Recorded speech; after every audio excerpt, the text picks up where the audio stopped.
Hello everyone, welcome to CGPSC Learnology. Civil services mains examination के paper 7 part 3 में हमें international relation, security forces और intelligence agencies का core segment पढ़ना होता है। अक्सर एस्पिरेंट्स इन टॉपिक्स को सिर्फ थियोरेटिकल तरीके से पढ़ते हैं, लेकिन जब तक आपके पास डायनामिक केस स्टडीज ना हो तब तक आपके आंसर में एनालिटिकल डेप्थ नहीं आती। आज के इस वीडियो में हम एनालाइज करेंगे ऑपरेशन कहूता को, जो भारत और पाकिस्तान के बीच सबसे बड़ी स्ट्रेटेजिक और इंटेलिजेंस रेस थी। ये केस स्टडी आपको ये समझने में मदद करेगी कि रियल वर्ल्ड में इंटेलिजेंस नेटवर्क और डिप्लोमेसी किस तरह देश की फॉरेन पॉलिसीज को डायरेक्ट करती है, ताकि आप इस अप्रोच को अपने मेंस आंसर राइटिंग और एसे में यूज कर सकें। चलिए शुरू करते हैं। 1970 का दशक, साउथ एशिया में एक ऐसी रेस शुरू हो चुकी थी जो दुनिया के लिए सबसे खतरनाक थी। ये रेस थी न्यूक्लियर बॉम्ब बनाने की। इंडिया को डर था कि उसका सबसे बड़ा दुश्मन पाकिस्तान चुपके से कुछ ऐसा बना रहा है जो पूरे रीजन का बैलेंस हिला सकता है। लेकिन असली शौक तब लगा जब एक नाम सामने आया, कहूता। एक ऐसी जगह जहां शायद एक न्यूक्लियर बॉम्ब जन्म ले रहा था। ये कहानी है रॉ के एक सीक्रेट मिशन की, एक ऐसा मिशन जिसमें इंडिया ने पाकिस्तान के न्यूक्लियर प्रोग्राम को रोकने के लिए हर पॉसिबल तरीका सोचा। स्पाई नेटवर्क, कवर्ट ऑपरेशन और हट्टा की एयर स्ट्राइक भी।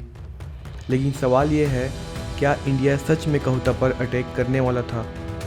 1971 के वार के बाद पाकिस्तान टूट चुका था, बांग्लादेश अलग हो चुका था और पाकिस्तान के लिए ये एक बड़ा झटका था। इसी वक्त एक लीडर ने एक डिसीजन लिया, जुल्फिकार अली भुट्टो। भुट्टो ने कहा, चाहे हमें घास खानी पड़े लेकिन हम न्यूक्लियर बॉम्ब जरूर बनाएंगे। यहीं से शुरू होती है पाकिस्तान की न्यूक्लियर रेस। लेकिन न्यूक्लियर बॉम्ब बनाना आसान नहीं था।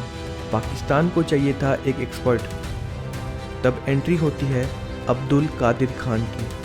अब्दुल कादिर खान, जिन्होंने यूरोप में काम करते हुए न्यूक्लियर टेक्नोलॉजी का डीप नॉलेज हासिल किया था। 1975 में वो पाकिस्तान लौटते हैं और सीक्रेटली स्टेब्लिश करते हैं एक फैसिलिटी, कहूता। इंडिया के इंटेलिजेंस एजेंसी को कुछ अनयूजुअल सिग्नल मिलने लगे। फॉरेन इक्विपमेंट का इंपोर्ट होना, सीक्रेट मूवमेंट और रिस्ट्रिक्टेड जोन। रॉ को शक हो चुका था, पाकिस्तान कुछ बड़ा कर रहा है। रॉ ने सिर्फ ऊपर ऊपर से देखना बंद कर दिया। उन्होंने पाकिस्तान के अंदर अपना डीप नेटवर्क एक्टिवेट किया। रिपोर्ट्स के मुताबिक इंडियन इंटेलिजेंस ने एक शॉकिंग स्टेप लिया। उन्होंने एक पाकिस्तानी न्यूक्लियर साइंटिस्ट के पर्सनल आइटम तक एक्सेस हासिल कर लिया, अब्दुल कादिर खान।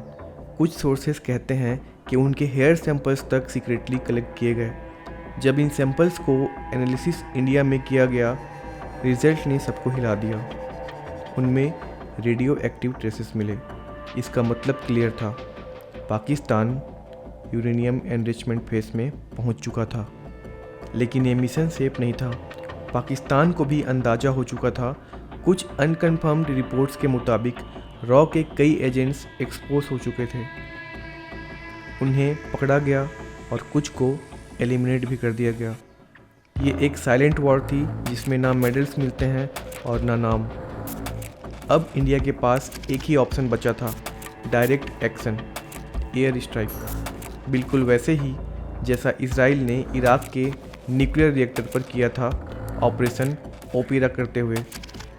प्लान था कहूता को डिस्ट्रॉय कर देना, लेकिन रिस्क बहुत बड़ा था। एक गलती और पूरा वार शुरू हो सकता था। जब सब कुछ रेडी था तब सिचुएशन और डेंजरस हो गई। कुछ रिपोर्ट्स के मुताबिक हाई लेवल कम्युनिकेशन इस्टेब्लिश हुआ इंडिया और पाकिस्तान के बीच।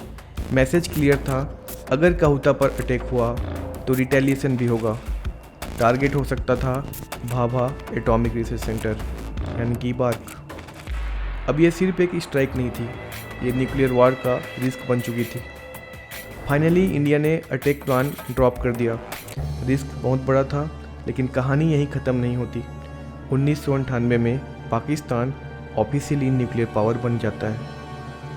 ऑपरेशन कहूता, एक ऐसा मिशन जो कभी ऑफिशियली कंफर्म नहीं हुआ, लेकिन इसने एक बात क्लियर कर दी कि इंटेलिजेंस वॉर कितनी डेंजरस होती है। यहाँ डिसीजन बॉर्डर्स नहीं, पूरी दुनिया का फ्यूचर बदल देते हैं।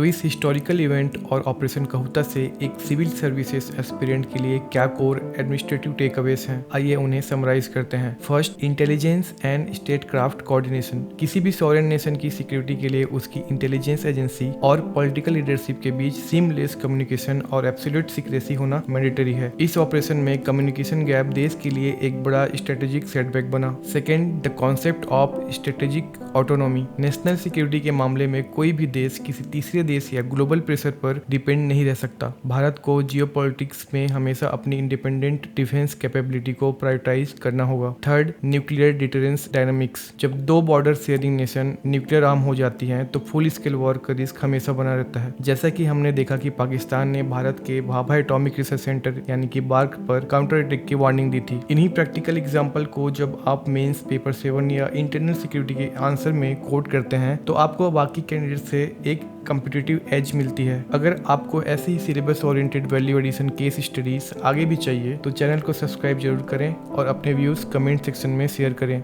Thank you everyone and keep learning.